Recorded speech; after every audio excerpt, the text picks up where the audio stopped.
Chers amis philosophes, bonjour, bienvenue dans cette série de podcasts Les clés de la philosophie. Je m'appelle Jérôme Ravenet et je partage avec vous des conseils et une réflexion sur les clés utiles pour entrer en philosophie à travers les exercices académiques de la philosophie, la dissertation et l'explication de textes autour des auteurs du programme officiel des examens et concours du secondaire et du supérieur. Chères auditrices et auditeurs, bonjour. L'objectif de ce podcast est de faire le point sur une question aussi importante du point de vue de l'histoire de la philosophie, puisque nous allons parler de l'immense Emmanuel Kant. Mais l'objectif de ce podcast, c'est aussi tout simplement d'avoir ensemble un temps de réflexion sur la question « À quelles conditions une action est-elle morale ?» C'est-à-dire, à quelles conditions peut-on dire que nous agissons véritablement par devoir ? Alors, ce qu'il faut tout de suite dire, c'est que Kant, à la différence d'un certain nombre de morales ou de religions traditionnelles, n'édicte pas une liste de devoirs. Il ne propose pas sa propre morale, sa propre version des 10 commandements, par exemple.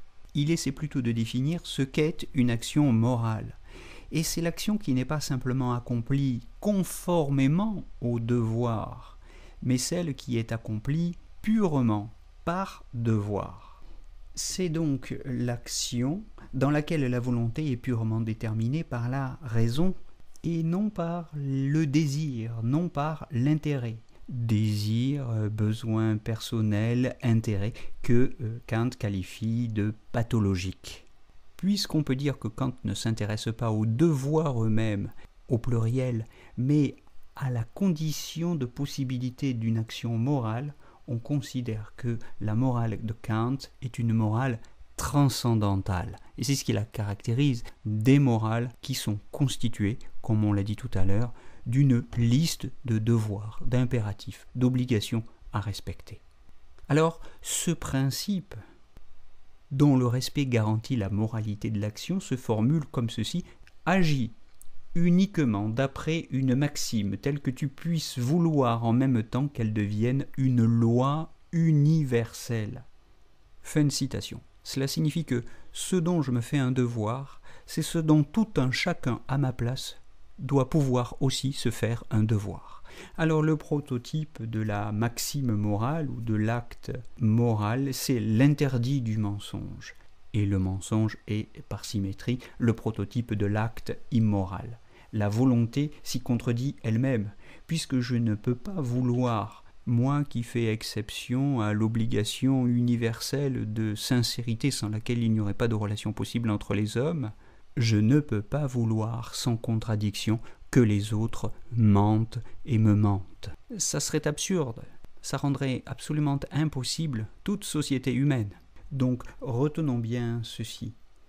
Kant définit une morale transcendantale parce qu'elle définit non pas des devoirs, j'insiste encore sur ce point, mais les conditions de possibilité d'une action accomplie par devoir. Il ne dit jamais factuellement ce qu'il faut faire, mais il définit logiquement l'impératif catégorique d'après des exigences formelles. Alors, qu'est-ce que c'est que l'impératif catégorique, c'est-à-dire le devoir absolu ? Il se formule de la manière suivante, je cite, « Agis de telle sorte que tu traites l'humanité aussi bien dans ta personne que dans la personne de tout autre, toujours en même temps comme une fin et jamais simplement comme un moyen. » Voilà ce que Kant écrit dans les fondements de la métaphysique des mœurs. Bon, il est bien de prendre le temps de s'approprier ces formules kantiennes célèbres et profondes qu'on peut peut-être relire comme une reformulation de la règle d'or qui est aussi finalement le principe d'une morale transcendantale. Je rappelle la formulation de la règle d'or, ne fais pas à autrui ce que tu ne voudrais pas qu'on te fasse. Nous ne voudrions pas être traités simplement comme des moyens, nous voudrions toujours être considérés nous-mêmes comme une fin. La règle d'or nous demande d'en faire autant pour les autres. On peut donc se demander, et c'est la question qu'en tout cas je pose, si l'empathie à laquelle nous invite la règle d'or n'est pas finalement l'expression la plus simple et la plus concrète de ce principe qui est la condition de possibilité de l'action morale en général. On notera que la règle d'or ne nous dit pas ce que nous devons faire, comme la morale transcendantale. Elle ne nous dit jamais ce qu'il faut concrètement faire ou ne pas faire, mais à quelles conditions ce que l'on fait est juste ou pas. Ce que l'on fait est juste si nous pouvons nous-mêmes vouloir qu'on nous fasse ce que nous faisons aux autres. Et il est juste de ne pas faire aux autres ce que nous ne voulons pas qu'ils nous fassent. Bon, n'étirons pas trop la comparaison entre la morale transcendantale de Kant et sur la morale transcendantale de la règle d'or, parce qu'une telle comparaison est en effet étrangère à la philosophie kantienne. Je me suis encore une fois permis ce détour par la règle d'or, parce que vous avez remarqué que c'est une espèce de constante qui revient de façon récurrente dans mes cours de philosophie morale et politique. Mais revenons à Kant, d'abord pour faire remarquer que le critère d'après lequel nous jugeons la moralité de l'action ne préjuge pas de l'existence d'une telle action dans la réalité. Peut-être que nul n'a jamais été sincère par devoir, peut-être que nul ne s'est jamais abstenu d'un mensonge véritablement par devoir. Mais l'important est que le critère existe pour Kant et qu'il nous montre en quelque sorte la direction, l'orientation à suivre.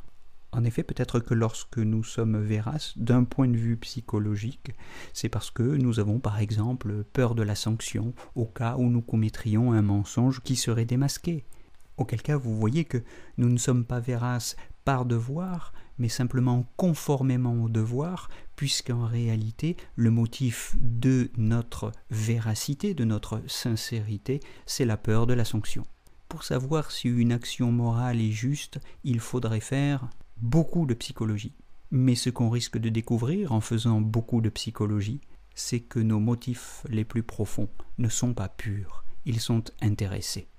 Ce n'est pas si grave et la morale kantienne n'est pas pessimiste, elle nous propose un critère de l'action morale, de l'action accomplie purement par devoir, et ce critère nous sert de boussole.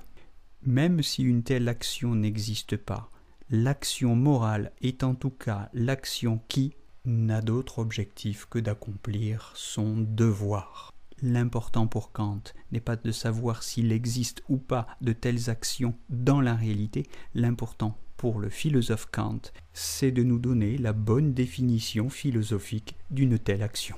Cette action morale, accomplie selon l'impératif catégorique, c'est-à-dire selon l'impératif absolu d'une intention d'agir par devoir, s'oppose à l'impératif hypothétique, qui a, lui, la forme d'une action conditionnée, conditionnée à un intérêt particulier. L'impératif hypothétique est toujours de la forme « si, alors ». Si je veux être heureux, alors je dois faire ceci. Si je veux ceci, je dois faire cela. L'impératif catégorique est un impératif inconditionné, il est absolu, c'est-à-dire séparé, tandis que l'impératif hypothétique est toujours conditionné, c'est-à-dire relatif à un intérêt. Et le bonheur est l'un de ces intérêts possibles. Vous vous souvenez que le bonheur est un objet du désir. Là, je vous renvoie à la série de nos podcasts sur le bonheur. Mais c'est la raison pour laquelle Kant sépare clairement la morale de toute recherche du bonheur. La morale, ou l'action accomplie purement par devoir, n'est pas faite pour nous rendre heureux. Elle ne nous garantit même pas d'être heureux. Alors, quelle relation a-t-elle avec le bonheur ? Aucune du point de vue des motifs de l'action. Cependant, Kant souligne qu'une vie morale nous rend dignes de ce bonheur. L'action morale, la vertu, ne nous assure pas le bonheur, mais elle nous rend dignes du bonheur. Elle nous rend dignes d'être heureux.